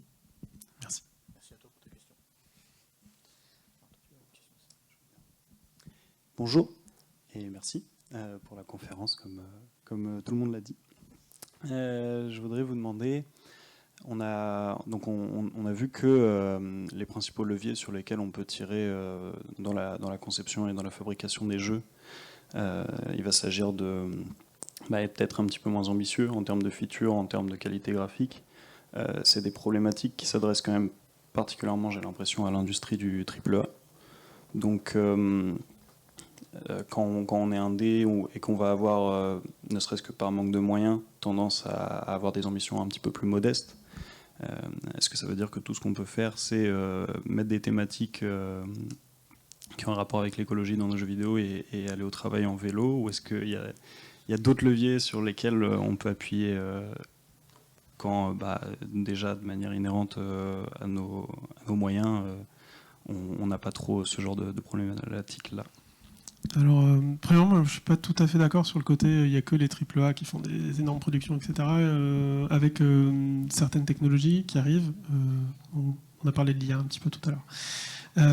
Ça donne accès à des studios de moyenne importance à justement faire des jeux avec de très très grosses ambitions, même sans l'IA. Il y a des studios qui, juste dans le AA, avec des équipes qui sont modestes. Bon, on n'est pas sur 4 personnes dans un garage, on est plutôt sur 50 personnes dans un studio, mais il y a déjà des jeux de cet ordre-là, ou en tout cas avec des équipes de cette taille-là qui peuvent avoir ce genre d'ambition, parce que les technologies avancent, parce que les moteurs sont de plus en plus performants, etc. etc. Donc il y a une place, encore une fois, la place elle est occupée. Donc déjà, voilà. Et puis ensuite, je pense que tous les axes en fait sont bons à prendre, et tous les endroits où on peut mener le combat, il faut y aller, quoi. Donc c'est pas, ça me paraît difficile de dire on va priver les studios AAA de faire des AAA et on va être seul à pouvoir faire des jeux vidéo. De toute façon, on ne pourra pas les empêcher de faire des AAA. Et nous, il ne faut pas qu'on se limite non plus aussi dans notre liberté créative de dire à un moment, cette proposition, peut-être que, on en a parlé un petit peu, peut-être qu'elle va consommer un peu de ressources, mais le message, il vaut le coup. Donc justement, il faut essayer de faire la part des choses. Parce que si le message, il vaut le coup, s'il est très diffusé, s'il est très partagé, s'il est très compris, peut-être que l'impact finalement au global il est plus intéressant. Donc voilà, c'est un vrai équilibre à trouver. Et ça, c'est pas simple. Alors, est-ce qu'il y a d'autres questions? Ok, parce que moi j'en ai une. Toujours. Allô? Ouais. Du coup, tout à l'heure, tu as montré justement sur une de tes dernières diapositives des exemples de jeux qui certainement justement cherchent à sensibiliser sur l'impact écologique qu'on peut avoir, voire même dans les problématiques liées au réchauffement climatique. Mais hormis quelques rares exceptions dans le milieu du double ou triple A, j'ai l'impression que c'est surtout une thématique qui est portée par le milieu indépendant finalement.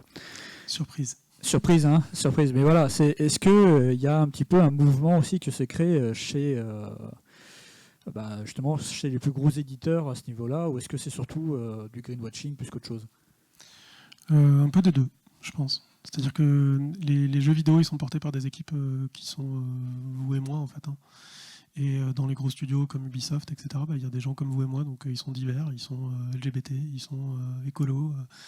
Et il y a un moment, on ne peut pas ignorer tout ça non plus. Donc forcément, ces équipes-là, elles ont aussi une forme de pouvoir sur les jeux.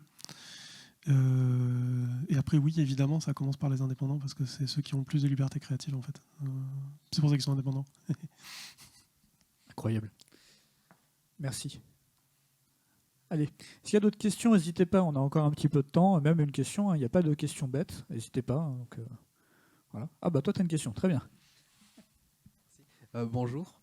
J'avais une impression que vous allez peut-être pouvoir infirmer ou confirmer, mais c'est que le jeu mobile a une grande importance dans justement ces questions écologiques, parce que ça m'a souvent l'air d'être c'est souvent des jeux avec du multijoueur ou des choses en 3D qui peuvent peser lourd sur des matériels qui ne sont pas forcément adaptés pour. Je pense notamment à des jeux genre Fortnite sur mobile ou PUBG ou Honkai Impact ou des choses comme ça, qui peuvent être des jeux qui peuvent littéralement abîmer le hardware et pousser justement à l'achat de technologies plus récentes. Alors c'est vrai que le mobile, j'en ai pas beaucoup parlé, alors que c'est la moitié du marché du jeu vidéo, et c'est très très important. Le mobile, c'est un peu ambivalent, parce que d'un côté, ça consomme faiblement de l'énergie, de notre côté, ça consomme fortement de la ressource, du coltan, de tous les minéraux rares. Là. Et le mobile aussi, et c'est aussi quelque chose dont j'ai pas beaucoup parlé, j'aurais dû peut-être en parler un petit peu plus, c'est un truc que tout le monde a, y compris dans des pays qui ne sont pas les pays du Nord, qui sont les pays du Sud, l'Inde, la Chine, etc. Enfin, je mets des pays du Sud, mais en gros, les pays qui sont très très peuplés avec un pouvoir d'achat un petit peu différent de celui de nôtre, moins. Il y a plusieurs choses. Hein. Déjà, il y a le côté moral, c'est-à-dire moi, je ne suis pas pour dire vous n'avez pas le droit de jouer parce que vous êtes pauvre. Non, c'est pas ça le but. Pour moi, au contraire, c'est plus un moyen de diffuser l'information, c'est un moyen d'amener les jeux vers des gens qui n'auraient pas forcément accès à ça. Donc, je trouve ça ultra cool comme outil. Et après, comme tout le reste, attention, parce que c'est pareil, c'est une catastrophe écologique, donc il faut, un petit peu comme tout le reste, faire gaffe. C'est-à-dire, si tu demandes à ton device mobile d'avoir des performances au-delà de ses capacités, tu vas le cramer très très vite. Comme on crame des cartes graphiques quand on fait du Bitcoin ou ce genre de truc. C'est pas une bonne idée. Il faut éviter, évidemment. Et vu que le mobile est la moitié du chiffre d'affaires du jeu vidéo dans le monde, c'est un axe énorme en fait sur lequel on peut gagner. Donc là, pareil, attention à cet axe-là et travaillons les jeux mobiles pour qu'ils soient compatibles, on va dire, avec les devices sur lesquels ils sont utilisés. J'ai une question dans le chat. Faire de l'optimisation une matière à part entière dans nos études, certaines écoles le faisant déjà, ne serait-elle pas une bonne approche pour les futurs pros à venir ou une demande de production avec contrainte d'optimisation par exemple? En tout cas, est-ce que ce ne serait pas une option possible sans trop contraindre l'apprentissage? Et du coup, moi je rebondis aussi là-dessus. Peut-être faire des formations continues aussi pour les pros. Alors je pense que oui, c'est vrai. Il faut que l'optimisation, ça rentre au cœur de la formation, surtout au niveau du code, hein, évidemment, mais pas que, on l'a vu tout à l'heure. Les artistes aussi, il faut qu'ils se forment à ça. Oui. Voilà, ma réponse, oui. Il faut le faire. Après, moi, je rebondis un petit peu dessus, je me permets, parce que... oui, tout à l'heure, il y a une personne qui parlait de Fortnite. Et souvent, oui, ils vont viser le high-end au niveau des mobiles et des devices, etc. Après, ça dépend en fait du marché que vous souhaitez cibler. Finalement, si vous souhaitez faire en sorte que le maximum de gens puissent y jouer du Brésil jusqu'à la Chine, jusqu'au fin fond de l'Europe de l'Est, vous allez devoir adapter et faire en sorte de vous poser des contraintes techniques par rapport à ce que vous avez en fait finalement. Donc oui. Oui, pour répondre à la question, oui, quand on se pose des contraintes en fonction de ce qu'on cible comme marché, il y a aussi ça qui peut rentrer en jeu. Ouais, et puis l'optimisation, j'y reviens un petit peu, mais tout bon programmeur va devoir faire de l'optimisation à un moment, parce que de toute façon, moi je le vois bien, hein, quand la première fois qu'on fait un truc, ça tourne à 10 FPS, quoi. Donc l'optimisation, on y vient de manière contrainte ou pas, c'est juste à quel moment on s'arrête qui est intéressant. Et du coup, oui, il faut pousser vers ça. Il faut pousser vers... on s'arrête quand ça tourne sur un téléphone d'il y a 6-7 ans. Ah, ok. Ça veut dire qu'il faut faire plus de travail. Oui. Il faut plus optimiser.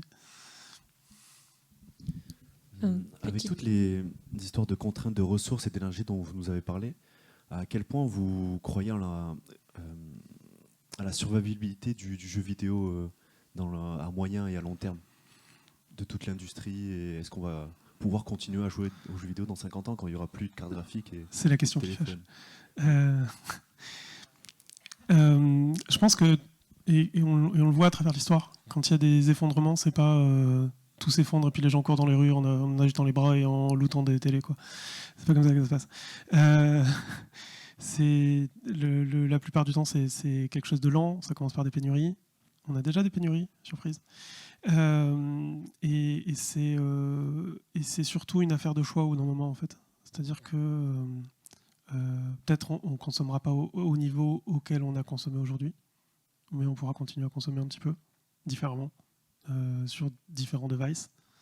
Peut-être pas tout seul, peut-être en étant en groupe. Et peut-être qu'on fera des choix aussi. C'est-à-dire on dira à un moment... ah bah finalement la sécu c'était pas si mal. Peut-être qu'on va garder la sécu et puis on va ranger la PlayStation. Bon j'exagère mais c'est ça en fait hein, l'idée. Les choses vers lesquelles on voit c'est plus ou moins ça, c'est-à-dire de dire à un moment on va faire ces choix-là. On va faire ces choix de... on veut continuer à jouer parce qu'on ne lâchera pas la culture, parce que si on abandonne la culture autant tout abandonner, hein, ça n'a pas... il n'y a plus de sens on va dire. Voilà, si on abandonne l'art, la culture et tout, bah, ok on arrête tout. On est juste on s'arrête, on arrête la civilisation globalement. On va pas faire ça. C'est juste qu'on va essayer de le faire différemment. Et donc à des moments, on va privilégier certaines consommations et à d'autres moments, on va en privilégier d'autres. Et à certains moments, on va s'offrir la possibilité de justement de consommer du jeu vidéo en disant, voilà, c'est un bon moment. Comme il y a, je sais pas moi, il y a 80 ans, on s'offrait une place de ciné quoi. En disant personne n'avait de télé, machin, on va au cinéma, waouh, c'est exceptionnel. Là, ça peut aussi prendre cette direction, de dire voilà, là on va s'offrir un moment de jeu vidéo. Oui, c'est pas encore une fois, moi je pense que le changement, c'est pas forcément un truc qui peut se vivre négativement.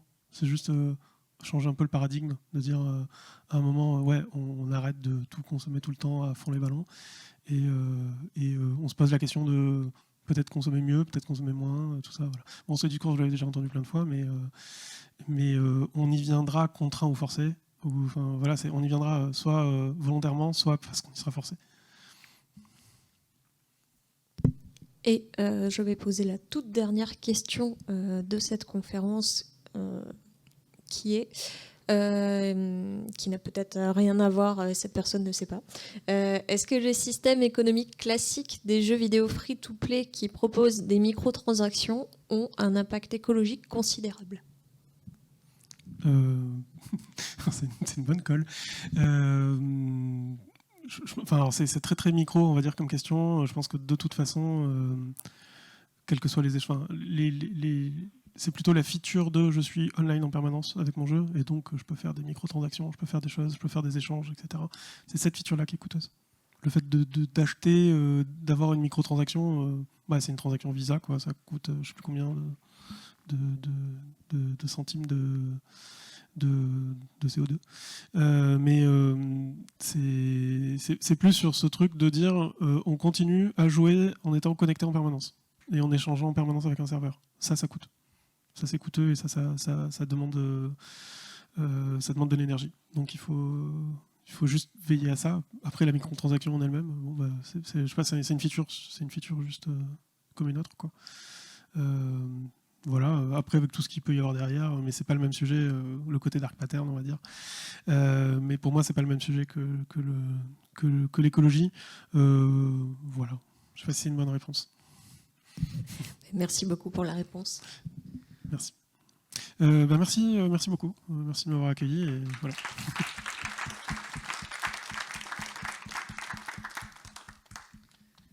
Oui, parce que j'ai une mauvaise nouvelle. Ouais, c'est bientôt fini. Encore, hein, comme vient de dire Adrien, là, c'est vrai qu'on vient d'enchaîner les mauvaises nouvelles. Or, on a quand même des solutions, il y a quand même des choses qui ont été apportées. Après, c'est aussi à vous de faire ce qu'il faut pour qu'on puisse écarter ces mauvaises nouvelles. Donc du coup déjà on vous remercie beaucoup pour votre présence, que ce soit vous mais également les personnes qui sont en live directement. Je vous pointe du doigt au niveau de la caméra. Bonjour Twitch. Donc n'hésitez pas, si vous avez potentiellement des questions que vous n'avez peut-être pas osé poser ou autre chose, n'hésitez pas à nous rejoindre sur nos différents réseaux sociaux, donc que ce soit au Discord ou quoi. Il y aura forcément des gens qui voudront bien discuter de ce genre de sujet, ou en MP ou autre. Du coup j'espère que ça vous a plu. Déjà pour commencer, j'espère que vous avez pu poser les questions que vous vouliez vous poser, ou peut-être que vous allez maintenant faire une certaine introspection, vous faites ce que vous voulez. En tout cas, c'était un plaisir de préparer cet événement. Merci à Artefix de nous avoir accueillis. Donc déjà, un petit applaudissement pour Artefix. Merci Dominique. Voilà. Merci aux CA étudiants aussi, et merci à la régie, du coup, d'avoir fait tout le possible pour que ça puisse se faire. Cœur sur la régie. Cœur sur le CA étudiant. Nolwenn aussi, je sais que tu nous regardes. Merci Adrien pour la présentation. Donc, on va conclure cette manifestation, on peut le dire d'ailleurs, même si en ce moment, c'est pas trop... voilà. On va conclure cet événement. Donc, juste un petit truc. Sachez que on peut se rejoindre, on peut se revoir bientôt potentiellement. On fait des petits événements de temps en temps. Il y a un truc qui s'appelle l'apéro JV si vous ne connaissez pas. Voilà, donc ça sera le 22 juin au soir à partir de 18h, un truc comme ça, 18h30 au Meltdown comme d'hab. Hein, pour les connaisseurs, ils ont l'habitude, et pour ceux qui ne connaissent pas, ils demandent aux connaisseurs. Voilà. voilà. Et bien écoutez, à plus le live. Merci d'avoir été là jusqu'ici, et puis à la prochaine.